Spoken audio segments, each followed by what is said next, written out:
Morning, everybody. I bet all of you has today already used some form of video. Whether it was a Teams meeting, whether you had a Zoom meeting, whether you're watching the news, whether you did a TikTok, whether you did a reel on Instagram, or even when you simply were surfing over the last couple of hours.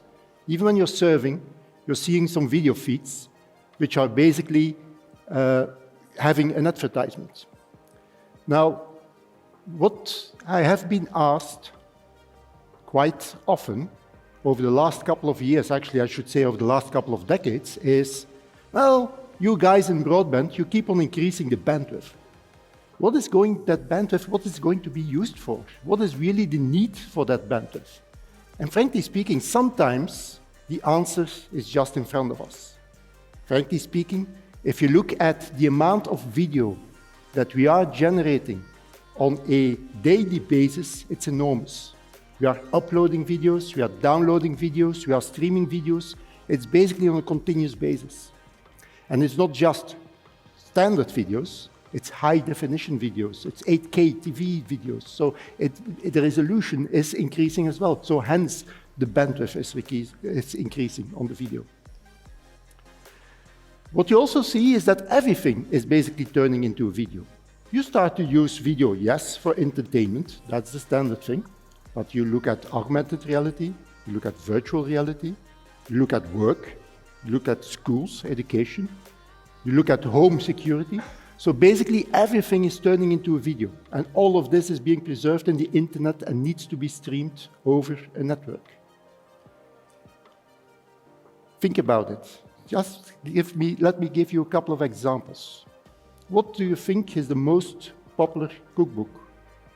Now you can come with a name of a famous chef, but it's wrong. It's YouTube.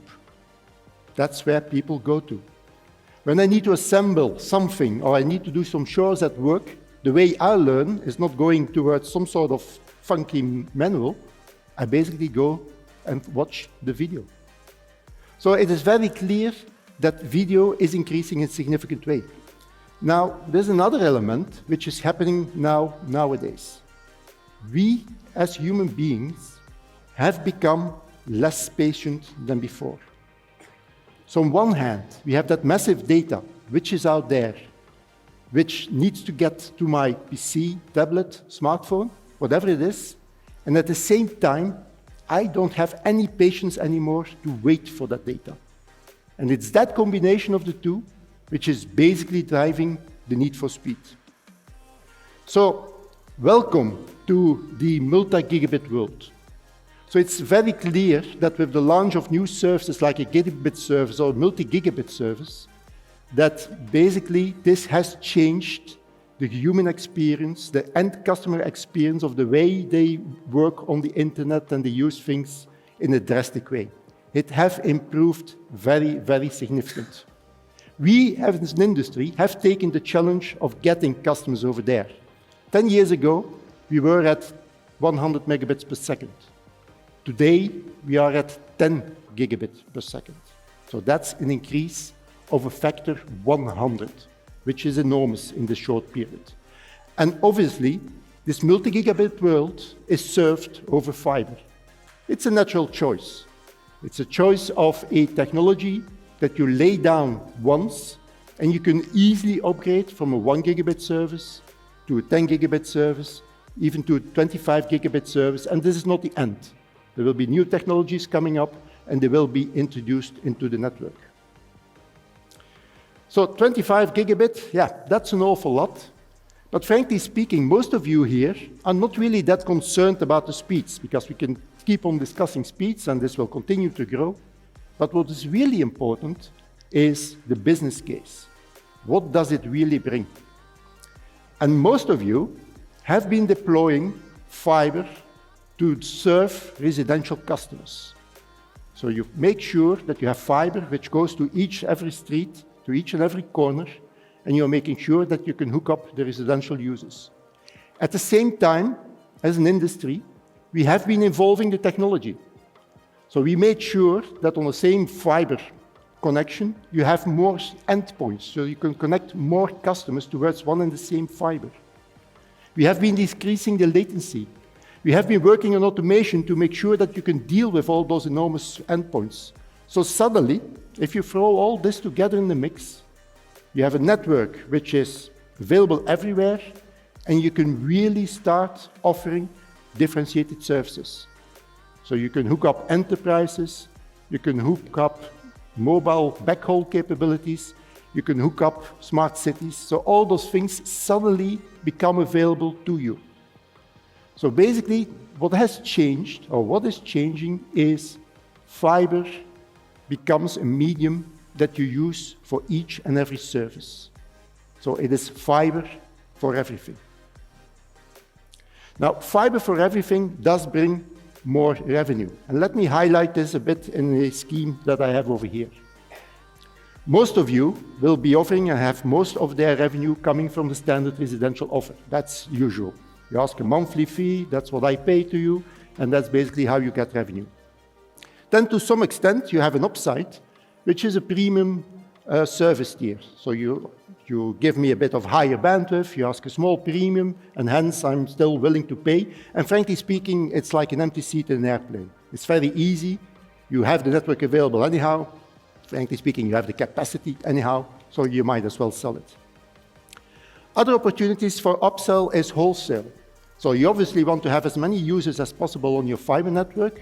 Opening your network as a wholesale to another ISP is one of the ways of making sure you have more users on your network, and hence you get a part of the revenue.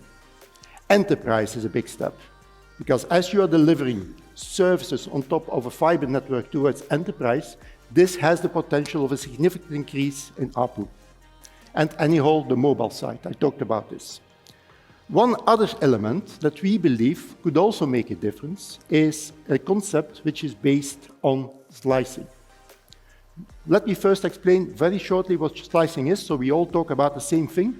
Slicing means that you're sort of creating a virtual network across access, transport, and core of the network, going with dedicated resources across those different elements, and making sure that you do have a real end-to-end service with the right quality of service, the right bandwidth, and whatever it is, from the access towards the server that you want to reach. There's one component we typically forget. That's the home network. And when we talk about slicing, home network is equally important.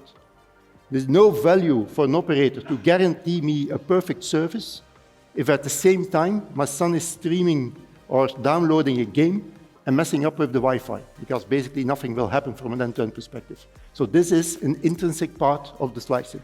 And slicing does allow to get a couple of new services. So I'm not going to explain all of them, but across different examples around gaming, work from home, and I'm going to explore a bit on this one, entertainment, Industry 4.0. All of this together, based on a study that we did together with McKinsey, has the potential to double your ARPU, which is a key element. Let me just give the example of work at home. As an operator, you can keep on asking me more money. There's a point in time I'm going to say, it has been enough. I stop here. I'm not going to go to a premium tier. I'm not going to pay more anymore. So we need to find new ways to get revenue. One of the new ways to get revenue is basically asking somebody else to pay. And let me give a concrete example. I'm an employee of Nokia. I'm working at home 2 days a week. I'm basically paying for my internet connection. Now, when I'm at home, normally my interconnection is more than enough, without any doubt. I can do all different speeds that I need. I can work from the office without any issue. But once in a while, I have a customer call, team calls, and guess what? It does not always work. It freezes. I'm missing some words.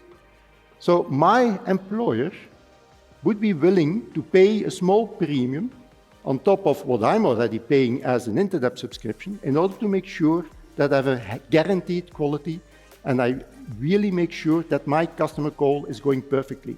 So these are some of the new business models that we are exploring and working in. When I was talking about the business case, one side of the coin is basically getting more revenue. The other side of the coin is reducing the amount of investment that you need to do, the amount of OPEX to maintain your network. And in the past, we did a lot of the stuff manually. So we were scripting things and we were moving things forward that way. What we are and where we are today is we are today in a fully automated network. So from a service creation perspective, you sort of create an intent, and an intent makes sure that from a high-level business perspective, you are pushing this down to the network, it's being secured, it's being made sure that everything is running, and you are correcting in case it's possible. And there's something new coming up. It also was said in the previous speech, AI/ML. This is coming up.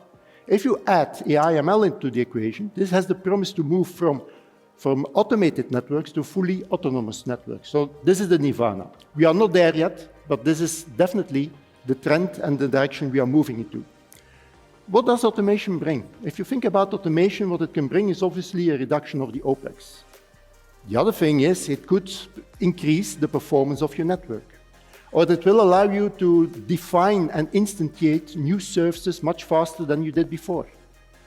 It basically eliminates some of the human errors that can happen when you are provisioning a network. So just to give you a couple of examples of what automation can bring is, if you're installing a new node, and this is done in an automated manner, you're basically reducing the provisioning time with 50%. So that's a sizable reduction. If you introduce a new release, there's the potential to reduce the OSS integration effort with 90%. And zooming in on the Wi-Fi, if you have a Wi-Fi mesh network and you're reading out all the different parameters, you correlate them and you put some algorithm on top of this, you have the potential to optimize your performance with 70%. So these are real numbers. So there's a clear benefit that you can get from automation. Now, we talked about benefits for the end customer. We talked about the business case, but obviously we also have a liability towards the planet. And if you think about fiber, fiber is the greenest technology out there. If you look at it from a fixed access perspective, it is a factor 6 to 10 more efficient, power efficient than any other technology. And it's even more when you talk about the wireless technology. So that's a very significant saving. On top of that, the services that we are delivering through fiber broadband are services which are basically helping to reduce the CO2 footprint. So it's about optimization in a factory. It's about making sure that you don't need to travel all the time, but some of the trips are no longer relevant and you replace it by a Zoom call. So we are contributing in a very significant way into the sustainability of the planet. And I think as an industry, we should be very proud of it. But this is not the end of it. Also within our industry, we need to see how to further optimize.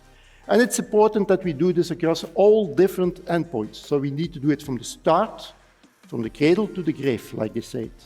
So it's manufacturing, it's the packaging, it's the transport, it's the CO2 emission during the lifetime of the product, and it's the CO2 emission at the end of the product. As Nokia, we are investing in all those areas. So if you look at from a manufacturing perspective, we are targeting by 2030 for all of our manufacturing companies to be with 100% renewables. The first factory will be in 2025. We are selecting material to make sure that the CO2 emission is limited. We're making sure that our products have a very long lifetime so that they can keep on being used rather than being replaced, which is obviously a plus if you think about the CO2 emission. If you think about packaging, we are using fully recyclable carbon packaging, and we optimize the form factor. We make it as dense as possible. Why? Because then you could put more material into a container. More material into a container is less transport. Within the transport area, we are shifting from, let's say, aerial transport towards more boats and trains. So in 2023, we are less than 20% in the air. With the Quillion chipset that we developed, we are 50% better than the EU Code of Conduct. And if you look at the end of the cycle, we can recuperate and recycle 80% of the equipment that we use. So we are basically taking this whole area from the beginning to the past. So I walked through you about the beauty of fiber and fiber access. So it is very clear that fiber access, multi-gigabit, has changed the way customers are consuming traffic, are consuming the internet with an unbelievable experience. It is very clear that when investing in fiber, There is a very clear business case and there's opportunities to grow that business over time. And at the same time, fiber allows us to connect each and every one in a very sustainable way. So very clearly, there's room for us to make sure that we develop fiber. Let there be light.